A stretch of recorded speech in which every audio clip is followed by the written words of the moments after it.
Expand کرنے کی کوشش کر رہا ہو, بڑھانے کی کوشش کر رہا ہو اپنی ٹیریٹریز, تو بین الاقوامی قانون نے تو ایک یونائٹڈ نیشنز بنایا تھا, اور یونائٹڈ نیشنز میں یہ امید تھی کہ وہ اس قسم کی حرکت کو روکے گا, لیکن ہم نے دیکھا کہ بار بار وہ ناکام رہا, صرف قراردادیں پیش کرتے رہے, لیکن اصل میں جس کا مرضی تھی, جس کی طاقت تھی, وہ اپنا اس طاقت کا استعمال کر کے جو بھی خلاف قانون کے خلاف کرنا تھا کرتی رہی, اور اسرائیل اس کا پرائم اگزامپل ہے. اب جب ایسی حرکت ہو جائے, ایسی بات ہو جائے جہاں یونائٹڈ نیشنز بالکل اس کے پاس کوئی جواب ہی نہیں ہے, جب وہ ناکام ہے, تو پھر آپ کو بین الاقوامی قانون کو ذرا سائڈ پہ کرنا پڑتا ہے. اس قسم کی سچویشن میں پھر آپ کو بھی اپنی وہی اقدامات اٹھانے پڑتے ہیں جو قانون سے بالا تر ہیں اپنی دفاع کے لیے. مسئلہ یہ ہے کہ ہماری جو مسلم امہ ہے وہ بالکل اس میں ناکام رہی ہے آج تک کہ کسی قسم کی ایک کاؤنٹر اسٹریٹجی بنا سکیں. جو قطر ہے, قطر نے کوشش کی کہ وہ بھی ایک طرح سے ایک نیوٹرل ملک رہے, وہ سوئٹزرلینڈ کی طرح بن جائے, جہاں انہوں نے الجزیرہ بھی بنایا, جہاں انہوں نے جب بھی کوئی اس قسم کی جھگڑے ہوئے جیسا افغانستان کا, انہوں نے وہاں جا کے تو کہا کہ آپ ہمارے پاس آئیں اور یہاں مذاکرات کریں. تو یہ جو مذاکرات کرتے ہوئے لوگ آئے, مذاکرات کے لیے آئے, وہ ان کے پاس ایک سیفٹی تھی کہ ہم دوسرے ملک میں بیٹھے ہیں, لیکن اس پہ بھی حملہ کر دیا اسرائیل نے, اور دھندناتے پھر رہے ہیں کہ ہم تو ہولوکاسٹ کا بدلہ لے رہے ہیں, جبکہ خود وہ ہولوکاسٹ کر رہے ہیں. خود جب وہ کر رہے ہیں, ایک ایڈیکیشن کر رہے ہیں, ختم کرنے کی کوشش کر رہے ہیں فلسطینیوں کو, تو اس سچویشن میں اب وقت آ گیا ہے کہ اگر مسلم امہ کی جو یہ آئیڈیا ہے ٹاسک فورس کا, یہ ٹاسک فورس کا آئیڈیا ایکچولی ٹاسک فورس کا غلط ہے میرا خیال ہے لفظ. یہ اس کے لیے آپ کو ایک فورس بنانی پڑے گی, ایک دفاعی فورس جو کہ ایک معاہدہ کرے, اور وہ ساری جو مسلم امہ ہے اس میں حصہ ڈالیں, اور معاہدہ یہ ہو کہ اگر کسی بھی ملک میں, کسی بھی مسلم ملک میں کسی بھی جگہ پہ اسرائیل کوئی حملہ کرتا ہے یا اپنے آپ کو ایکسپینڈ کرنے کی کوشش کرتا ہے, تو پھر یہ سارے ملکوں کی جو ٹاسک فورس ہے وہ پھر اس سے مقابلہ کرے گی. اس قسم کی تھریٹ, اس قسم کی جو ایک کارروائی ہے وہی روک سکتی ہے. یونائٹڈ نیشنز میں وہاں سے جا کے کوئی کارروائی کرنا وہ پاسبل ہی نہیں ہے, کیونکہ ہر بات امریکہ جو ہے وہ اس کو ایک طرح سے ختم کر دیتا ہے کسی بھی قرارداد کو اپنا ویٹو رائٹ ایکسرسائز کر کے. ان کے پاس ویٹو کی طاقت ہے, وہ ہر جگہ ویٹو کر دیتے ہیں, تو یونائٹڈ نیشنز میں کسی قسم کی کارروائی نہیں ہو سکتی. تو اس لیے میں کہتا ہوں کہ یونائٹڈ نیشن سے باہر رہ کے مسلم ممالک جو ہیں اگر ایک بار اکٹھے ہو جائیں اور اس چیز پہ اپنا فیصلہ کر لیں, تو پھر ایک بہت بڑا ایک طرح سے رکاوٹ ہو سکتی ہے اسرائیل کی ایکسپینشنسٹ ٹینڈنسیز کے اگینسٹ. اچھا عقیل ملک صاحب,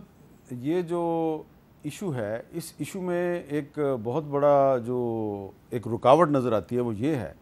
کہ کچھ مسلم ممالک جن میں زیادہ تعداد عرب ممالک کی ہے, ان کے تو ابھی بھی اسرائیل کے ساتھ سفارتی تعلقات ہیں. تو ایک طرف ہم کہہ رہے ہیں جی کہ ہم ایک ٹاسک فورس بنائیں یا ایک فوج بنائیں, مشترکہ فوج OIC کے ممبر ممالک کی, جو کہ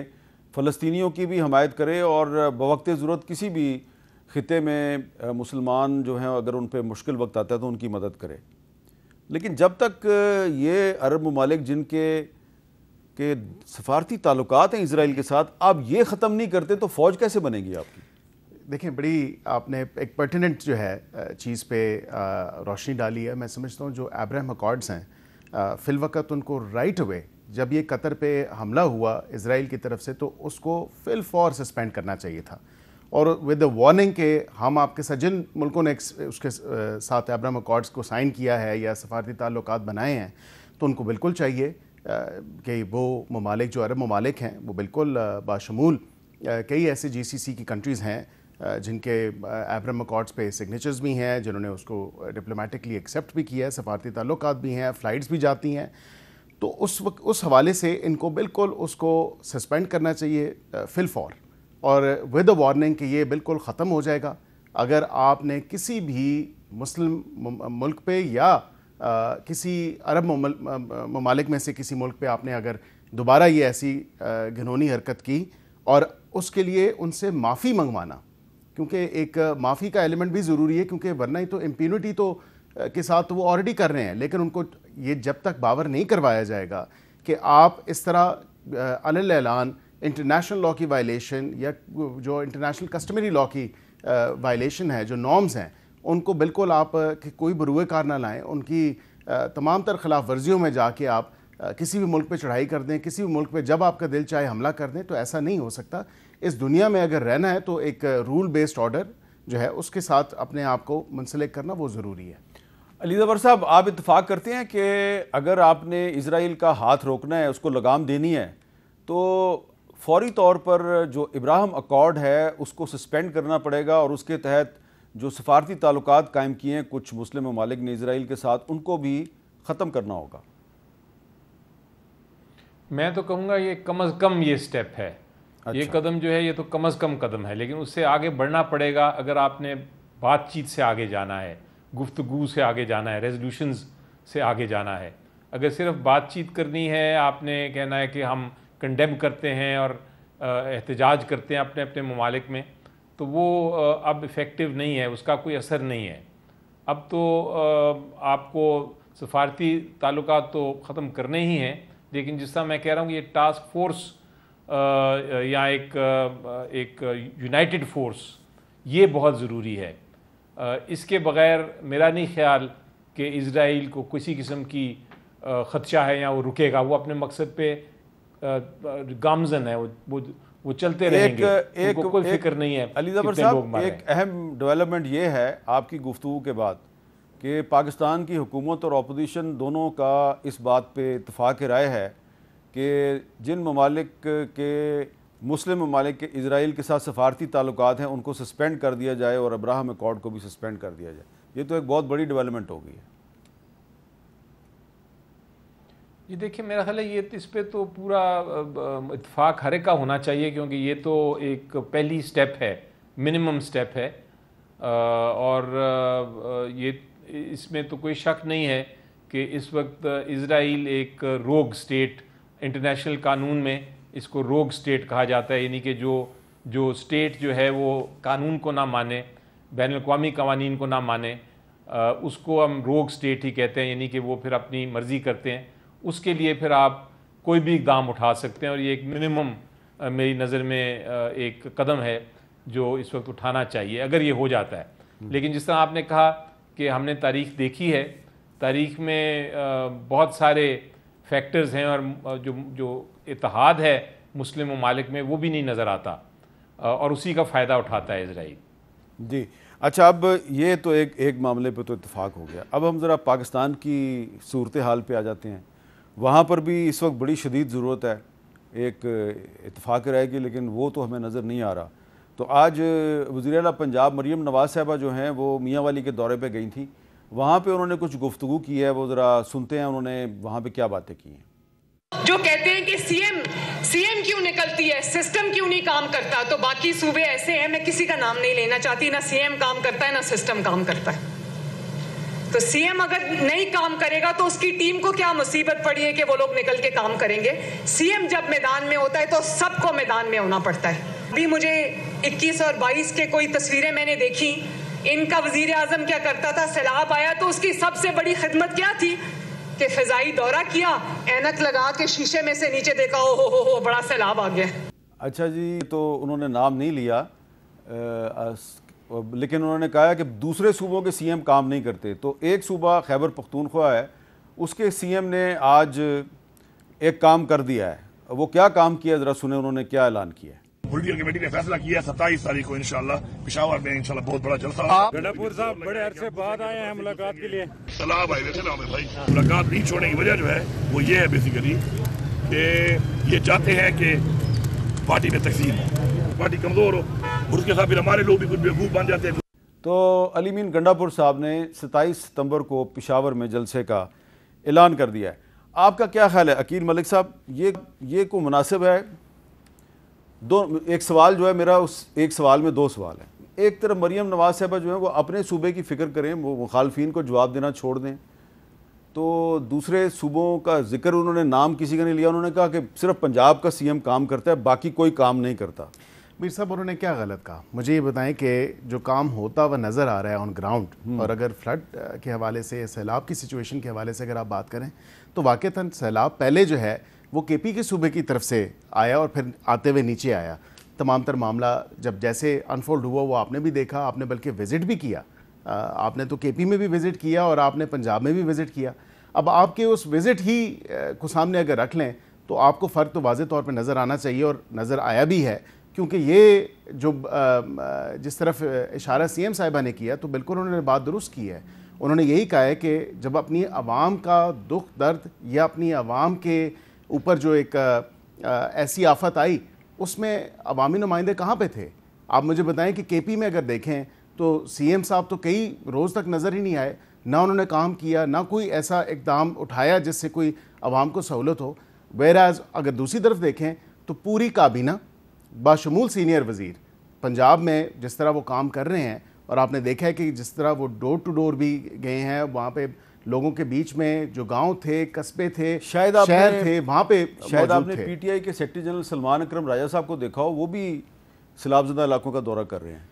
آج انہوں نے میرے خیال سے اسمبلی کا دورہ کیا ہے. البتہ نہیں, میں دیکھیں میں یہ سمجھتا ہوں کہ جس صوبے کا چیف منسٹر ہو اس کی زیادہ ذمہ داری عائد ہوتی ہے اس پہ, اور یہ بالکل علی امین گنڈاپور صاحب کو بجائے اس کے کہ اس پہ سیاست کرتے, میں سمجھتا ہوں کہ بہتر ہوتا کہ جب وقت تھا تو ان کو اپنے صوبے کی عوام کے ساتھ ان کے دکھ درد میں ہونا چاہیے تھا.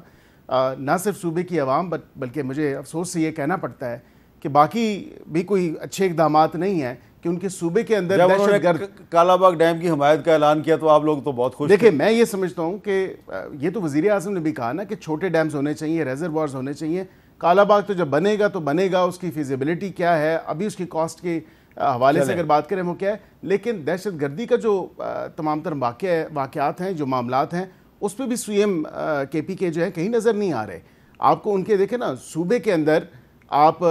ہماری افواج پاکستان کے جو جوان ہیں وہ روز آئے روز جو ہے اپنی جانوں کا نذرانہ پیش کرتے ہیں, لیکن کوئی ایسی ٹویٹ, کوئی ایسا بیان, کوئی ایسا جو ہے اقدام نہیں ہوتا. جنازے تو چلے میں نہیں کہتا کہ جنازہ ایک سائڈ پہ, لیکن اظہار یکجہتی کے لیے بھی, اظہار افسوس میں بھی ان کے ساتھ ان کی اہل خانہ سے نہیں جایا جاتا. اچھا علی زفر صاحب یہ بتائیے کہ سی ایم پنجاب صاحبہ تنقید کر رہی ہیں, نام انہوں نے نہیں لیا لیکن سب جانتے ہیں کہ وہ کس طرف اشارہ کر رہی ہیں. وہ کہتے ہیں جی باقی صوبوں کے سی ایم تو کام ہی نہیں کرتے, لیکن جو علی امین گنڈاپور صاحب ہیں ان کا تعلق کیونکہ آپ کی پارٹی سے, اس لیے سوال کر رہا ہوں آپ سے, وہ کبھی کالا باغ ڈیم کا اعلان کر دیتے ہیں کہ جی کالا باغ ڈیم بننا چاہیے, اور پھر آج انہوں نے کہا جی 27 ستمبر کو پشاور میں جلسہ ہوگا. ظاہری بات ہے وہ جلسے کے لیے ان کو عمران خان صاحب نے کافی دن پہلے پیغام بھیجا تھا, تو آج انہوں نے اعلان کر دیا کہ جی ہم پشاور میں جلسہ کریں گے. تو آپ نہیں سمجھتے کہ موجودہ صورتحال میں ان کو چاہیے کہ وہ جو سیلاب سے متاثرہ لوگ ہیں ان کی بحالی پہ توجہ دیں؟ جی دیکھیں, پہلی بات تو مجھے بڑا افسوس ہوا کہ ایک پاکستان کے سب سے بڑے صوبے کی چیف منسٹر, اس کے بعد ایک فیڈرل منسٹر نے دوسرے صوبے کے چیف منسٹرز کے اوپر تنقید کی اور سیلاب کے سلسلے میں سیاست کھیلی. میری نظر میں یہ سیلاب جو ہے یہ ایک آفت ہے اور یہ پورے پاکستان کو افیکٹ کر رہی ہے. اس میں کسی چیف منسٹر یا کسی پرائم منسٹر یا کسی عہدیدار کا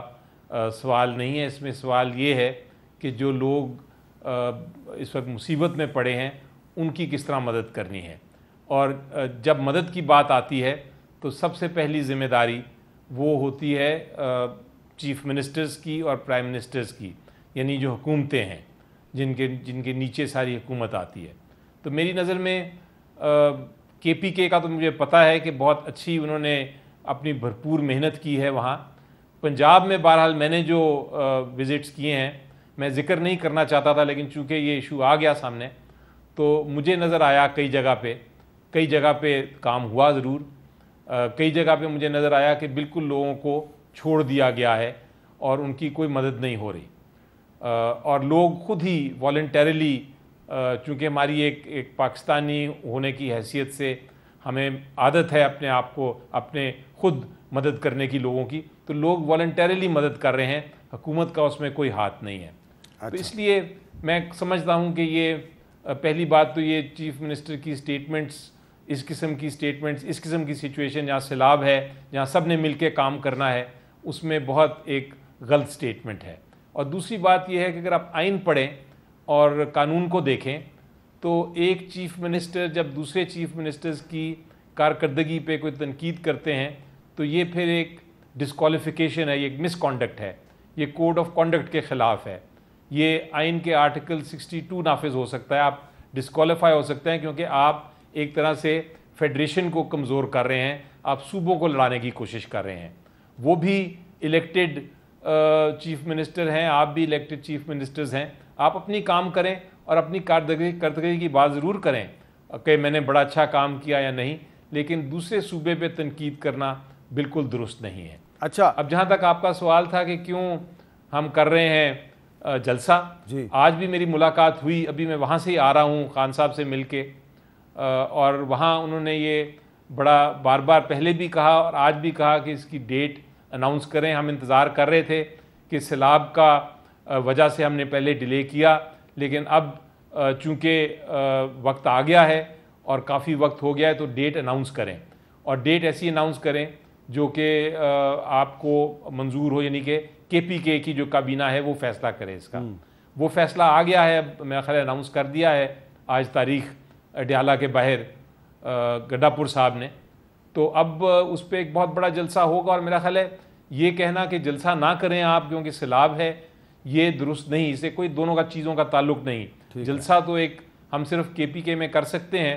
تو ہم ضرور کریں گے. باقی جہاں تک سیلاب کا ہے, بالکل ذمہ داری ہے ہر حکومت کی کہ وہ مدد کرے اور اس کی ریہیبلیٹیشن کرے, وہ کام بھی اپنی جگہ جاری رہے گا. اس جلسے سے وہ کام نہیں رکے گا, اس میں کوئی مداخلت نہیں ہوگی. ٹھیک ہے, تو یہ کہنا کہ آپ نہ کریں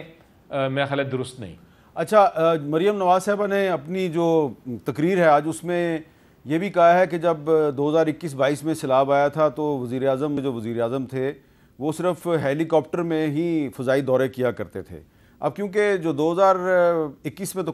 کوئی سیلاب نہیں آیا تھا, 2022 میں سیلاب آیا تھا, اور 2022 کا جو سیلاب ہے اس کو ہم نے خود کور کیا تھا, ہم نے تینوں صوبوں میں اس کو کور کیا تھا. تو وہ جب سیلاب آیا تھا تو شہباز شریف صاحب پرائم منسٹر تھے اور انہوں نے فضائی دورے بھی کیے, اس میں کوئی شک نہیں کہ انہوں نے فضائی دورے بھی کیے, لیکن وہ کافی جگہ پہ گراؤنڈ پر بھی ہمیں نظر آئے. بلکہ وہ یونائٹڈ نیشنز کے جو سیکرٹری جنرل ہیں انتونیو گوترس, ان کو بھی سیلاب زدہ علاقوں میں لے کے گئے تھے. تو میرا خیال ہے یہاں پہ ذرا ہمیں ریکارڈ درست کر لینا چاہیے. 2022 میں جب سیلاب آیا تو کون وزیر اعظم تھا؟ شہباز شریف صاحب وزیر اعظم تھے, اور انہوں نے فضائی دورے بھی کیے اور انہوں نے زمینی دورے بھی کیے. ایک وقفہ اور وقفہ ہم بیرسٹر عقیل ملک صاحب سے پوچھتے ہیں کہ یہ جو علی ظفر صاحب نے کہا کہ 27 ستمبر کو پشاور میں جلسہ کرنا تحریک انصاف کا حق ہے, آپ ہمیں جلسہ کرنے سے نہیں روک سکتے, اس پہ ان کا کیا خیال ہے؟ وقفے کے بعد دوبارہ ملتے ہیں.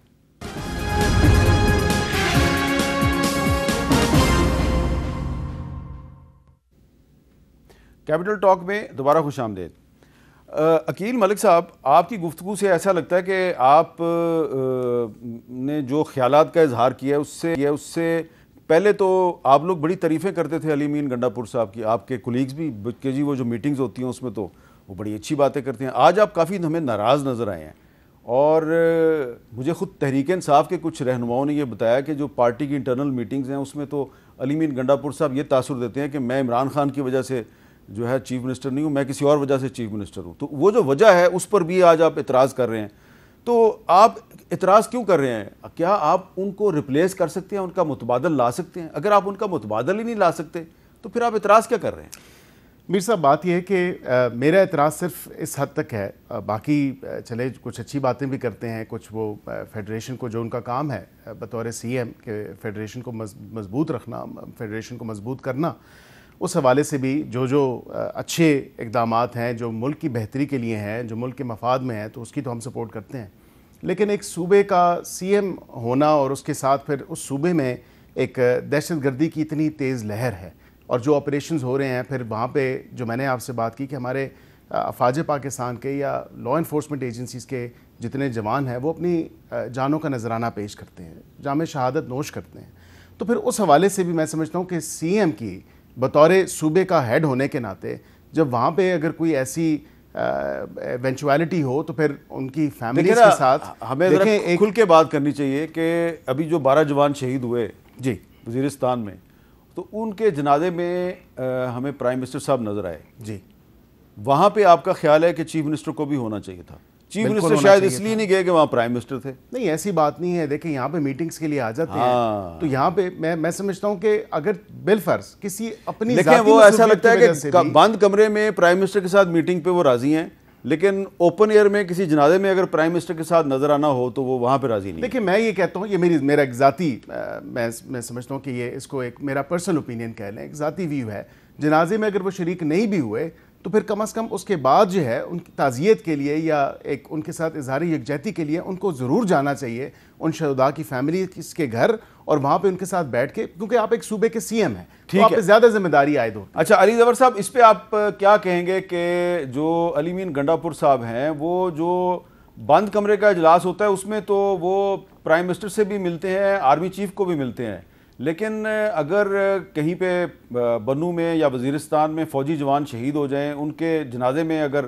وزیر اعظم صاحب چلے جائیں تو وہاں پہ چیف منسٹر صاحب نظر نہیں آتے. آپ کا نہیں خیال کہ ان کو وہاں پہ بھی جانا چاہیے اور شہداء کے گھروں میں بھی جانا چاہیے؟ دیکھیں وہ چیف منسٹر ہیں، جہاں بھی کوئی اس طرح کا واقعہ ہوتا ہے وہ ضرور جا سکتے ہیں، وہ جائیں گے بھی میرا خیال ہے، اور جاتے بھی رہے ہوں گے. اب اس وقت یہاں کیوں نہیں گئے، کس وجہ سے نہیں گئے، اس کا میں جواب تو نہیں دے سکتا، وہ ان کو ہی پتہ ہے. لیکن ضرور ایز اے چیف منسٹر آپ کا کوئی بچہ بھی اگر کہیں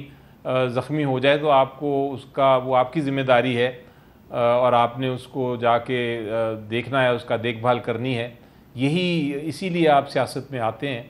تو اس میں تو کوئی شک نہیں ہے کہ وہ جہاں بھی کوئی ایسا واقعہ ہو وہ جا سکتے ہیں. اس جگہ پہ کیوں نہیں پہنچے یا پہلے کیوں بعد میں کیوں نہیں پہنچے، یہ جواب میں خیال ہے ان سے ہی سوال کریے اور ان سے پوچھیے. میں تو کہوں گا کہ وہ کرتے ہیں اور جاتے ہیں، اس قسم کے اگر ایشوز ہوں تو بالکل انوالو ہوتے ہیں اس میں، اور ان کی ذمہ داری بھی ہے. اور اس چیز کو میرا خیال ہے پھر میں کہوں گا کہ سیاسی رنگ دینا اور یہ کہنا کہ آپ اس جگہ پہ کیوں نہیں گئے اور اس جگہ کیوں جا رہے ہیں، یہ پھر ایک درست بات نہیں ہے. ٹھیک ہے، آپ ضرور خود چلے جائیں. آپ دوسرا اگر نہیں جاتا تو اسے آپ ڈائریکٹلی پوچھیں کہ وہ کیوں نہیں گئے. لیکن اس طرح سٹیٹمنٹ دینی ایک کابینہ کے ممبر کی درست نہیں ہے. اچھا یہ بتائیں کہ کیونکہ آج آپ کی اڈیالہ جیل میں عمران خان صاحب سے ملاقات ہوئی تو ان کے ساتھ آپ کی ظاہری بات ہے بہت سے لیگل اور پولیٹیکل ایشوز پہ بات ہوئی ہوگی. ان کا کیا خیال ہے؟ کیونکہ دیکھیں پچھلے دنوں علی مین گنڈا پور صاحب نے کالا باغ ڈیم کے حق میں بیان دیا، تو جنید اکبر صاحب جو P T I Khyber Pakhtunkhwa کے صوبائی صدر ہیں، انہوں نے کالا باغ ڈیم کے خلاف بیان دے دیا. تو یہ جو پارٹی کے اندر اور خاص طور پہ چیف منسٹر کے پی کے اور ان کی اپنی ہی صوبے کے جو پارٹی کے اہم رہنما ہیں ان کے درمیان جو ایک ہمیں چپکلش نظر آ رہی ہے، تو اس کو ختم کروانے کے لیے عمران خان صاحب نے کسی کو کوئی ٹاسک دیا ہے؟ جی انہوں نے بالکل واضح پیغام دیا ہے، ایک بار نہیں آج بھی دوبارہ دیا کہ اس وقت ضرورت ہے اتحاد کی، اور ضرورت ہے کہ ہم جو کامن ہمارا کاز ہے اور آبجیکٹ ہے اور مقصد ہے اس کو پورا کریں. جمہوریت کو دیکھیں، انہوں نے ذکر کیا کہ جو کامن ویلتھ کی ابھی حالیہ رپورٹ آئی ہے اس کے اندر جہاں نظر آ رہا ہے جو ہم کہہ رہے ہیں کہ یہ ساری دھاندلی ہوئی ہے اس الیکشن میں، ان ایشوز پہ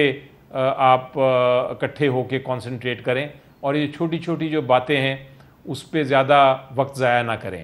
اب کالا باغ ڈیم کا ایشو کئی لوگوں کے لیے بڑا اہم ہے، ہو سکتا ہے میرے لیے بھی بڑا اہم ہو، لیکن اس وقت وہ کنٹروورسی جب تک حال اس طرح کا ہے کہ ایک اور بہت سیاسی محاذ کھلے ہیں، اس کنٹروورسی کو دوبارہ لانے کی ضرورت نہیں، بلکہ ضرورت یہ ہے کہ ہم اگر کالا باغ ڈیم کی بات کرنی ہے تو کنسنسس کو پہلے اس کو بلڈ کریں تاکہ سارے صوبے جو ہیں ایک ہی صفحے پہ ہوں، پھر اس کی بات کی جائے. تو اس قسم کی جو میسیجز ہیں خان صاحب نے بالکل ضرور میرے ذریعے دیے ہیں، آج میں میٹنگ میں بھی ان کو پیش کروں گا. اچھا ایک یہاں پہ وقفہ لیتے ہیں جی، وقفے کے بعد دوبارہ ملتے ہیں.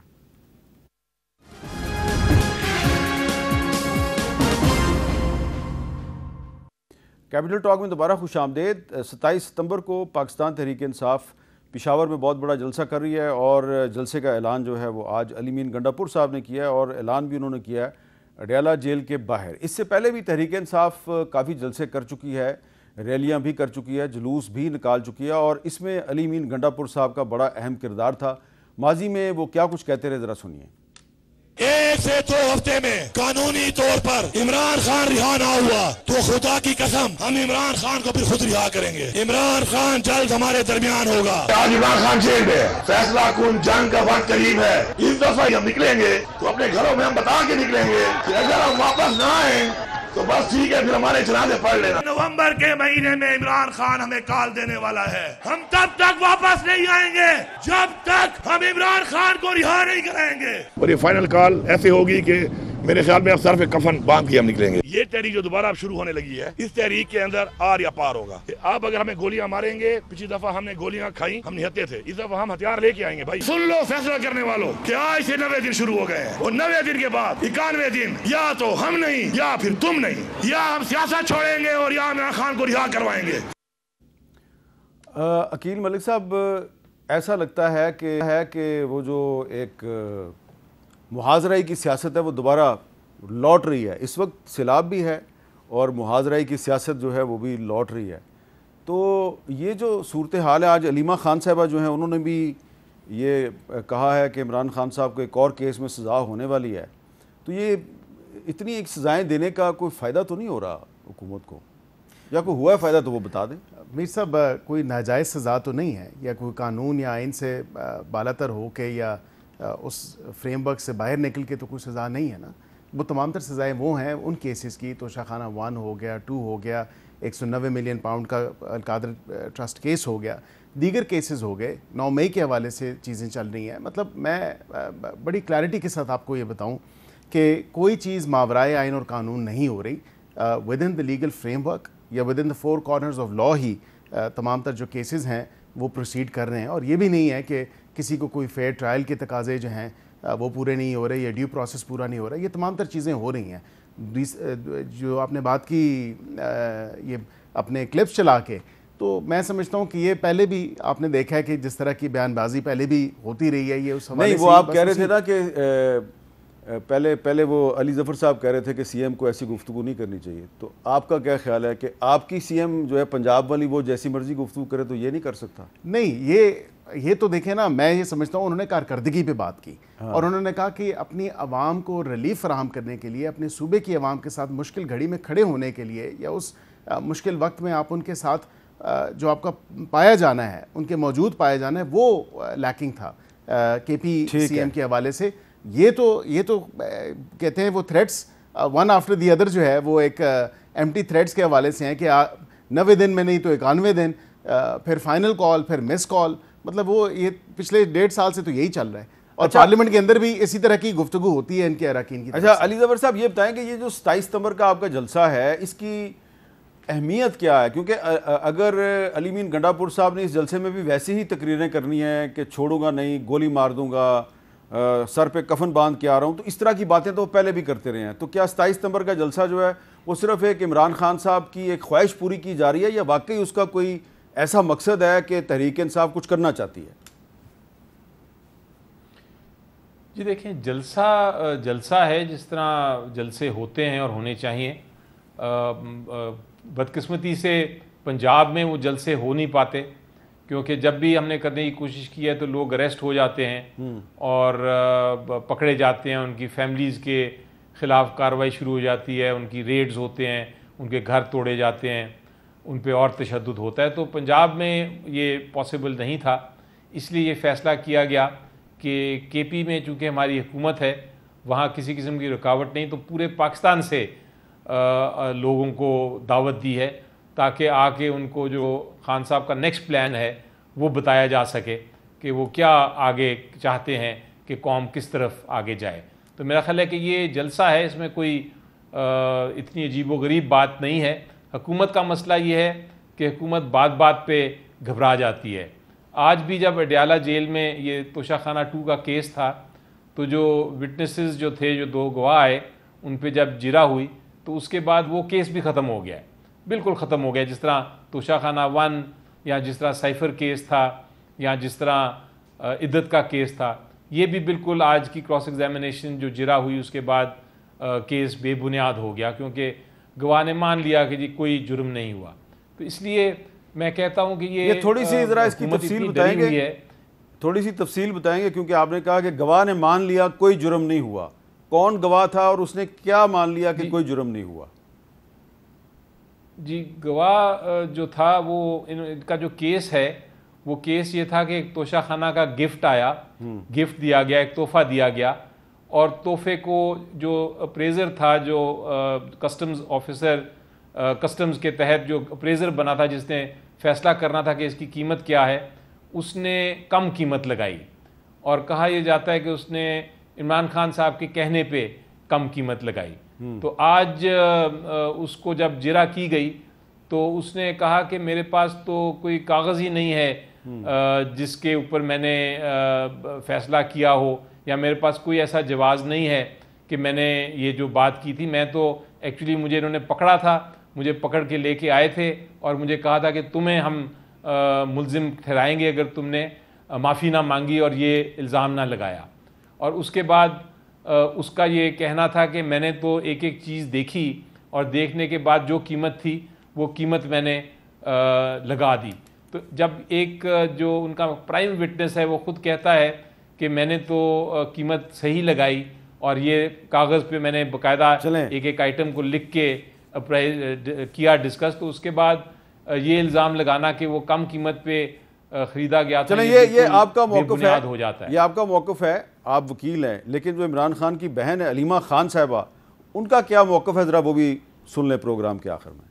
اس وقت جلدی میں آپ کے جج صاحب ارجمن کہ ان کو آرڈرز ہیں کہ جلدی سے آپ ان کو سزا دیں یہاں پہ بشرا بی بی اور عمران خان کو, اور پھر وہاں ہائی کورٹ میں شاید پھر ان کو بیل مل جائے القادر میں, لیکن سزا اس کی ہوگی تو وہ القادر میں وہاں پہ دیں گے. یہ کوآرڈینیشن میں چل رہے ہیں, ہمیں سب کو پتہ ہے کہ کیا ہو رہا ہے, یا اسکرپٹ تو لکھی بھی ہے, عمران خان کو جیل سے نہیں نکلنے دینا. تو یہ علی ظفر صاحب کا موقف ہے کہ جو آج گواہ پہ جرا ہوئی تو اس میں کیس ختم ہو گیا ہے, لیکن علیمہ خان صاحبہ ایک اور کیس کے حوالے سے کہہ رہی ہیں کہ ان کو پتہ ہے کہ اس میں سزا ہو جائے گی. تو ایک علی ظفر صاحب کا ایک قانونی موقف ہے, دوسرا جو ہے علیمہ خان صاحبہ کا موقف ہے, اس کو بھی آپ نظر انداز نہیں کر سکتے. اور عقیل ملک صاحب آپ کا بہت بہت شکریہ, اور علی ظفر صاحب آپ کا بہت بہت شکریہ. اجازت دیجیے, اللہ حافظ.